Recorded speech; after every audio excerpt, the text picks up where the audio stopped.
वो एक बहुत ही हुनरमंद कलाकार था, जो हर रात अपनी कल्पनाओं को रंगों में ढालता था। उसकी पेंटिंग्स इतनी खूबसूरत होती थीं कि देखने वाला हर शख्स मंत्रमुग्ध हो जाता। हर सुबह वो अपनी बनाई हुई पेंटिंग को लेकर निकलता और उन्हें बेच देता। लेकिन वो हर पेंटिंग सिर्फ 500 रुपए में ही बेचता था, क्योंकि उसकी कला की कीमत बाजार में बस इतनी ही लगती थी। इस तरह वो हर महीने लगभग 15,000 रुपए कमा लेता था। सादगी में जीता, लेकिन संतोष से भरा जीवन।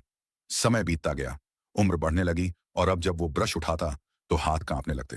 फिर एक दिन उसने फैसला लिया कि अब समय आ गया है कि वो अपना हुनर अपने बेटे को सिखाए। उसने काम से छुट्टी ली और पूरे मन से अपने बेटे को पेंटिंग सिखाने में लग गया।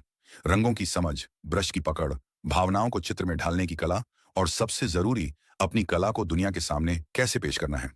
धीरे धीरे उसका बेटा भी पेंटिंग बनाना सीखने लगा। एक दिन उसने अपनी पहली पेंटिंग बनाई और बड़े उत्साह से उसे बेचने निकल पड़ा। शाम को जब वो घर लौटा तो उसने अपने पिता से कहा, पिताजी, मैंने अपनी पेंटिंग बेच दी, सिर्फ 100 रुपए में।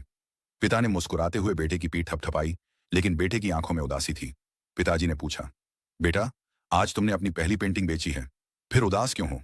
बेटे ने जवाब दिया, पिताजी, आप तो अपनी पेंटिंग 500 रुपए में बेचते थे, और मैं तो सिर्फ 100 रुपए में ही बेच पाया। जरूर आप कुछ जानते हैं जो मैं नहीं जानता। मुझे और भी अच्छे से सिखाइए ना। पिता ने बेटे की बात सुनी और गर्व से भर उठे। उन्होंने कहा, तुमने सबसे जरूरी बात सीख ली है, सीखने की इच्छा। अब मैं तुम्हें वो सब सिखाऊंगा जो मैंने सालों में सीखा। इसके बाद हर दिन वो पेंटिंग की बारीकियां, रंगों की गहराई, कला का उद्देश्य और ग्राहक की नजरों को पहचानना सिखाने लगे। अगले दिन जब बेटा फिर से पेंटिंग लेकर बाजार गया तो उसे 200 रुपए मिले। हर दिन वो कुछ नया सीखता और हर दिन उसकी पेंटिंग की कीमत बढ़ती जाती। कला वही थी, लेकिन अब उसमें अनुभव, दृष्टिकोण और आत्मविश्वास जुड़ चुका था।